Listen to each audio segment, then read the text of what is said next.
Everyone wants a shortcut. They're looking for a shortcut, but they can't find it because they don't exist. The longer route is the more fulfilling route. God desires you to have a full life. Wait a minute. You can't have it all, you know. And so something is going to suffer at some point. I think the goal shouldn't be to have people interested in your music or your content or what you're creating. Have them be interested in. What advice do you have for me of just saying yes to Jesus, like no matter where he takes me? Ruslan. All right, I think both of y'all can answer this one. Here at Liberty, there's a huge culture of content creation. A lot of people wanting to do that full time, whether it's for marketing or other reasons. As believers, where's the balance for y'all between, I mean, there is a point where like you need to make an income, you need views, you need likes and stuff, but then also like, where do you not compromising what content you want to make and like not making stuff just because it gets more clicks, or Nick not writing a catchy lyric because it might compromise what you believe, you know? Where's the balance for that between getting views and getting shares and making an income on it, but also like staying true to really who you are and the content the Lord wants you to make? For me, it was the life goal. I knew what I wanted, and I knew I wanted I have 2 kids. I knew I wanted them to be able to listen to my music and watch my content. And not just my kids, but other kids, but because I had kids, it was a top priority for me to just make things that were digestible in a world where, you know, for example, instead of objectifying women, I want to glorify women. Glorifying marriage, like glorifying marriage, yeah. I mean, my bio is I'm a husband, you know, I'm a father. Those are the things that you still lead with that, huh? Yeah, those are the things that are important to me. And then just it's not the easy way. It's not the fast way. You know, everyone wants a shortcut. You know, they're looking for a shortcut, but they can't find it because they don't exist. The longer route is the more fulfilling route, and God desires you to have a full life. I don't remember the verse that is, but John come to give you life and life in the abundance. Abundant life to the full. Mm-hmm. So, yeah, that's good. I think, you know, one of the things that me and Nick have in common is that we're both late bloomers in the sense of what we're doing professionally, right? Like I didn't really pop off on YouTube until I was 35. You know, Nick didn't really pop off until you were about 30. 29, 30, yeah. And so there's something to like, hey, I'm settled in my life. I know who I am in Christ. I know who I am as a husband and father. I have kids already. And I have perspective. And I think sometimes everyone wants to go fast. Yeah. Like I want to be rich, young, ripped, all at once. You know, it is like, wait a minute. You can't have it all. You know, and so something is going to suffer at some point. And so I don't think there's anything wrong with building something online or social media. I think that stuff is good. I think the thing that I would say is that in my opinion, we should be building on something of value and like actually solving a problem as Christians versus like just being a feedback loop of like content for the sake of content or like clout for the sake of clout, right? You solved very practical things that people needed solutions for, in the sense that before Nick was booming with his music, he had a comedy podcast. And I know that may seem like comedy. Yeah, like comedy solves a problem. Like comedy is, we all love comedy. I don't know anyone that's like, I don't like comedy, right? But there's you and that was just your second thing that you did, right? You had a whole separate TikTok that was viral before that, but you and Cakes had your podcast. And that was the thing that he did that was a utility for people, right? Not just famous for the sake of being famous, but there was a practical utility. What I was doing with YouTube was that I was reviewing people's music. Like I was literally just reviewing Christian music, and in me because I was a full-time Christian artist, and in reviewing Christian music, people started asking me what I thought about these current events and these topics, and I just started speaking into it, and I thought, well, maybe we should clip this, and then I clipped it, and then those are the videos that went viral. I wasn't really even talking about my faith. So there's like a practical utility, and I think that as followers of Jesus, maybe a boundary, I don't know if I want to say this with certainty, but maybe a boundary we could have with social media is to say, hey, what am I actually adding to the world? What's the utility that I'm benefiting with? And if you're like, well, I don't have any, but I still like social media. Okay, great. Maybe the utility you have is you curate, you highlight other authorities, right? Even on my own channel, I'm always pointing to people that are smarter than me and people that have more authority than me, because I don't want to be the end all be all, nor am I don't think I'm that smart, nor do I want to build a cult of personality.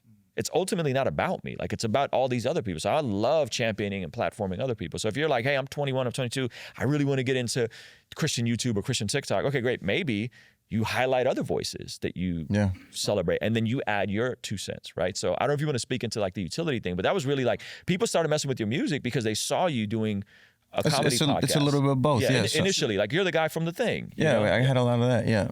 I think the goal shouldn't be to have people interested in your music or your content or what you're creating. Have them be interested in you. And if you want to be interesting, be interested. So how can you be interested in others and what you can do for the platform or for the world, so that people will be interested in you and want to learn more about you? Because there's an abundance of endless options, right? You might see a viral video from somebody and never see him again. The difference with people who stay is that the people who stay, the people watching, care about that person, not about what they're making. So I know with like making music, going on YouTube, doing content like that, like I know getting into that, like there's huge risks involved, you know, that there's never a guarantee that you're going to succeed. And for me personally, in a little bit of a different calling, I feel like I'm called to global missions. I guess my question is, like, I think like what y'all do and with global missions, getting into that is very similar in the sense of you kind of just have to surrender everything to Jesus and say, I don't know what's going to happen, but the plan's in your hands. And so I guess the question is like, how did you guys, like, I guess just totally just dive off the springboard and just be like, you know what, whatever you do with Jesus, whatever you do with this Jesus, like, I'm down for it. I'll go wherever, I'll do whatever. So I guess how did y'all deal with that getting into it, and what advice do you have for me of just saying yes to Jesus, like no matter where he takes me and stuff like that? Okay, so I started making music when I was 13 years old. You know, just an outlet for, I really enjoyed it. I liked the process. And then as some years went by, I was getting more into it. I started messing around with videos and etc. But the social media world wasn't really there at the time. And the way that you really built a music career was to tour, to go do college shows, to go on the road, be away from home. And I've been with my wife since we were 16, or high school sweethearts. So she was not comfortable with me going doing college shows and going on tour, and she had a job back here, and so I compromised, right? Because the relationship is, some people be 50-50, sometimes it's 100-0, you know? It's never an even amount. So if she sets a boundary, then I compromise and we meet. So I stepped away from music and I built a different business, and I did that for maybe 8 years. It was a media company, photo and video. And then after I did that for a few years, I came back to her and I said, hey, do you mind if I pursue music as a career?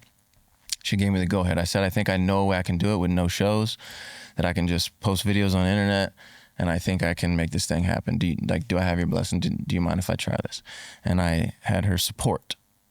And then a year after that, I show her like the finances of the music. I say, hey, here's how much I just made in the last month. I think I can really take this somewhere. Do I have your blessing to make this the priority and not have the photo and video be the priority? She said yes. I had her blessing. So every step throughout the way, in a sense, I was not making selfish decisions for how I wanted it to go. I was making it an us thing, yeah? And then after I got her blessing to give music full time, that week I wrote Fine Apple, which is my first song that worked, right? Like in the grand scheme of things, the first song that did something for my career. So the same week that I got her blessing to pursue it full time, I wrote the song that lifted my career to where it is now. So I say it to say, at the time, I did compromise, but I was what's the word for it? Like upset about it. Not like upset, but like I was happy. I wasn't happy about not doing what I wanted to do. Yeah. You know, gosh, there's a good word for it. I don't have it. And then later on, looking back, like when I'm reflecting back, I realized that, you know, all of it was God, and life prepared me. God prepared me, because then from when I started, like, I don't know what I would have been making music about at 21 or 18 or whatever, in around that age. Probably not good stuff. So, you know, life, and I started making music at 27, and I was writing love songs about my wife and glorifying my wife, and I was making encouraging music, and I was making happy things, and I was able to put good into the world because life prepared me for the success that I was going to have in music, and I was able to navigate it like this, and I wasn't distracted by the world because I was already prepped. I have a massive update for you. I'm sure by this point, you've heard about the Blessed God Summit happening March 27th, 28th, 29th here in beautiful Carlsbad, California. But we've heard your requests. We've conceded to your demand. There are virtual tickets that are now available for the Blessed God Summit, so you can access it from anywhere in the world, as well as access to the replays. And for those of you guys that are looking for something extra, we're also offering a virtual ticket and an exclusive Bless God Summit merch bundle. There's some amazing art and some exclusive pieces done by our friend Josh Nadeau from Sword and Pencil that you have to check out. So join us online for the virtual event and experience some sessions from my favorite podcasters, pastors, and performers. We have a stacked lineup. I'm talking about Preston Perry, Dr. Sean McDowell, Inspiring Philosophy. What do you mean? Lila Rose, Alan Parr and his wife Jen Parr. We even have Nate Sala from Wise Disciple, Gavin Ortland, David Wood, Avery from God Logic Apologetics. And on the pastoral side, we have my friend Daniel Golding, Pastor Ed Newton from CBC in San Antonio, and my personal pastor from Rhythm Church, Pastor Jeff Moores and his wife Erin Moores. You won't want to miss out from amazing performances from America's Got Talent winner Dustin Savella, Billboard charting hip-hop artist John Keith, and Miles Minnick. And we're still finalizing a few more speakers. So head over to blessgod.shop, get your virtual ticket now, and you can get yourself a bundle with some of the exclusive merch as well. I'll see you over there, all right? Peace. That's good. Well, let me just say, what he's getting at. Yeah, is, please make that make sense. No, it does. No, because this can preach. Like, we could just all right, come on. Go here. You allowed your dream to die. I did, yeah. Only for God to raise it from the dead.